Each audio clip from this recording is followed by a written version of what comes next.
acompañarnos en este espacio.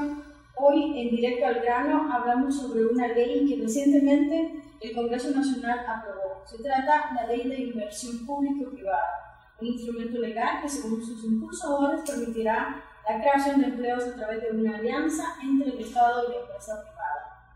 Entonces, esta ley buscaría abrir espacios para que la empresa privada invierta en obras públicas en aquellas comunidades donde el Estado no tiene presencia, pero siempre y cuando la inversión deje ganancias para los inversores privados. Hoy hablaremos de la también conocida Ley AAP, o también conocida por la población como la Ley de Coalianza. Esto forma parte de un proyecto de leyes que buscan generar en los próximos años al menos 60.000 empleos, es decir, 200.000 empleos cada año. Para hablar sobre el tema, hoy está con nosotros Mauricio Díaz Burdet, coordinador del Foro Social de la Deuda Externa y Natura del FOSDE, y Ralph Flores, coordinador también del FOSDE. Bienvenidos a este espacio de Directo al Grano. Muchas gracias por la oportunidad.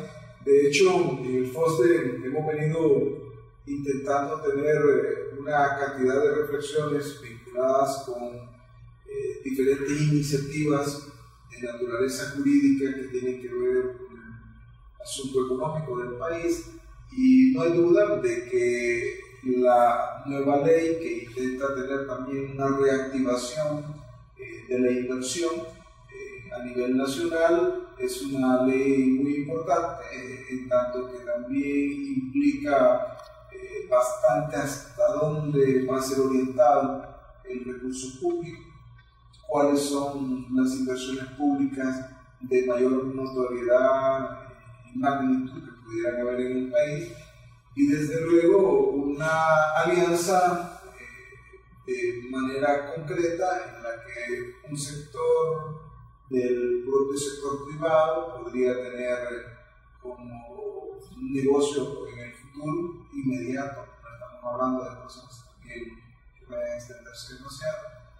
Es también un esfuerzo porque trata de ver en el área de la inversión algún nivel de posibilidad para generar ciertos empleos e ingresos. Si bien ahí pudiéramos decir que hay hasta cierto punto aspectos favorables, también es cierto de que tenemos que reconocer que en la medida que ha ido pasando el tiempo, Honduras ha tenido gobiernos, casi todos en su totalidad, que no han podido ejecutar suficientes niveles de inversión, tanto que el mejor año ha sido cuando ejecutamos el 65% de lo presupuestado. Pero también está lo otro que tiene mucho que ver en el sentido de que prácticamente el gobierno ya no tiene mucho donde recurrir para endeudarse internamente. Básicamente el criterio de endeudamiento que se podría estar pensando está basado mucho en el endeudamiento externo y también en la propia capacidad de crédito que el Estado pudiese tener, aunque sea de manera restringida, pero de manera amplia, en el sentido de que sigue siendo el poseedor de toda la riqueza que está en el país, y de otra parte el crédito del propio sector privado. Ahora, ahí el asunto concreto es que una alianza de esta naturaleza, como ya se conoce públicamente, revive lo que fue en su momento la Corporación Nacional o CONADI, que conocimos hace muchos años y que fue la que patrocinó un excesivo endeudamiento del país y un mal manejo de los recursos. Ya hablaremos sobre la CONADI más adelante, si hay alguna similitud o alguna esperanza en lo que eso significó. Ralph, si el gobierno está buscando apoyo de la empresa privada, con lo que significa un aumento del endeudamiento interno, como decía Mauricio, y también la posibilidad de un endeudamiento externo, ¿significa que el Estado está implícitamente aceptando que no es capaz de resolver las principales demandas de la población? Bueno, sin duda alguna, eso es lo que está sucediendo, pero pareciera ser que esto fue un proceso diseñado para llegar a ello. Si Recordamos cuando los programas de ajuste estructural se hablaba mucho de la privatización de muchas de las áreas que eran estratégicas del Estado de Honduras y no se pudo avanzar en ello. Entonces se fue llegando a un punto en donde ahora todo lo que es la recaudación de ingresos fiscales prácticamente ha destinado a gasto corriente por diversos factores que se han ido sumando y al final no hay recursos para inversión pública. Eso significa que se está gastando más con sueldos y salarios que en inversión. Definitivamente, prácticamente no queda casi nada para inversión y hay que tener cuidado también con el término de inversión, porque en inversión se está poniendo todo lo que es la parte física en sí mismo, construcción de carreteras, aeropuertos, escuelas, centros de salud, hospitales, tampoco se van a poder hacer. Y se incluye también todo lo que es la compra de vehículos, mobiliario, equipo para operar la burocracia del Estado. Entonces, prácticamente, casi la mitad va de lo que se llama inversión pública, va para este tipo de cuestiones que no tienen nada que ver con obtención de coberturas de servicios por parte del Estado. Entonces, el problema es que se llega y ahora a lo mejor se va a caer a esto.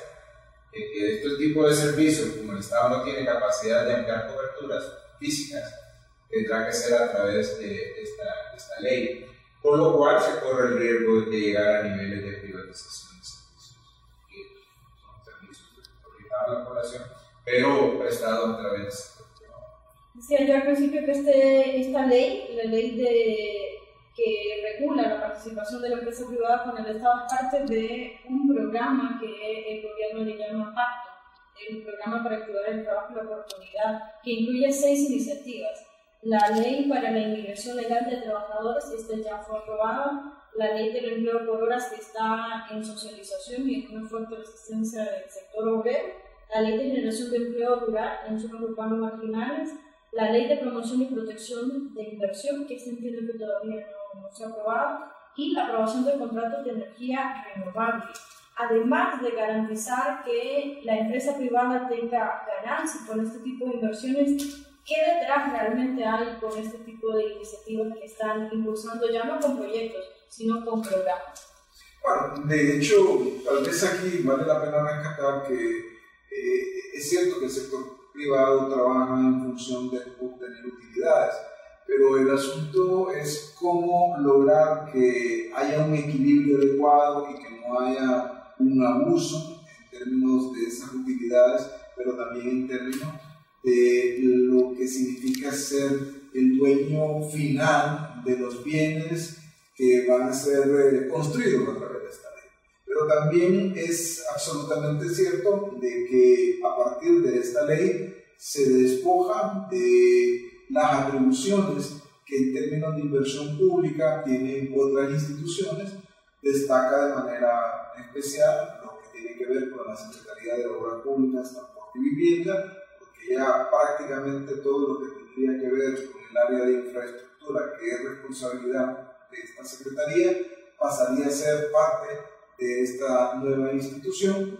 De otra parte, habrá que considerar que todo lo que tiene que ver con construcción de infraestructura física de otras secretarías de Estado también tendrán que responder a esta organización o este conjunto de organizaciones, de manera tal en que el Congreso Nacional de la República se convierte también en el principal artífice de designación de los principales puestos, aunque esto se haga a partir de lo que el Ejecutivo presente como candidatos para que pueda controlar por lo menos los 2 espacios más importantes de administración de esta iniciativa.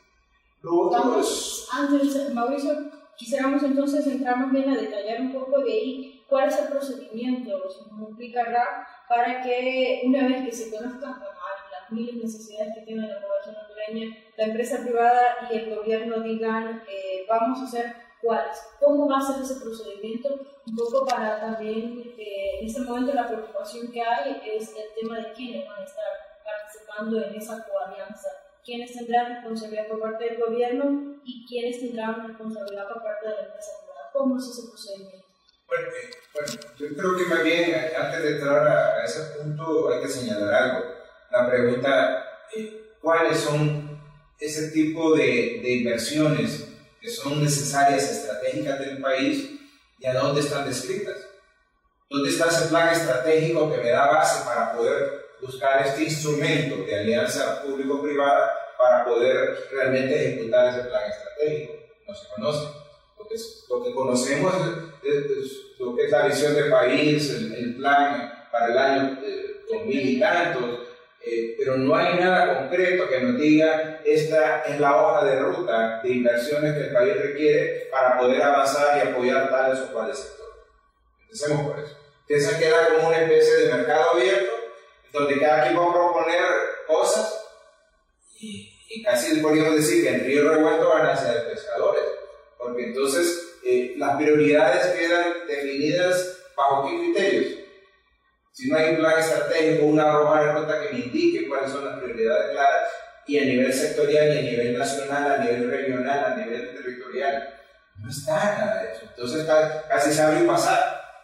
O sea, donde cada quien va a ir a proponer cosas y va a empezar a negociar cosas. El libro es la negociación, porque en esa negociación se pueden atingir cosas y se puede dejar comprometido al país con una serie de cuestiones que probablemente no sean las prioritarias. Y las prioritarias quedan todavía a un lado. Entonces, eso es un punto de partida. Entonces, lo que usted preguntaba, bueno, sí, se crea un esquema burocrático nuevo, que es la Comisión para la Alianza Público-Privada, se crea una superintendencia a este efecto. Son dos burocracias que nosotros calculamos que nos va a costar entre 450 y 500 millones de dólares de lempiras anuales. La pregunta, ¿qué pasa con aquellas instituciones que tenían ese tipo de funciones? ¿Van a desaparecer? ¿Qué costo tiene que desaparezcan? ¿Cuánto vamos a pagar en todos los pasivos laborales, etcétera? Hay que sumarlo a todo este costo de este cambio de modalidad, y que no es solo un nombre, es realmente un cambio de fondo en términos de lo que el Estado es responsable y a quien delega otras responsabilidades. Es un tema que creemos nosotros que no se discutió muy a fondo cuando se aprobó esta ley. Vamos a hacer una pausa y ya regresamos aquí en Directo al Grano.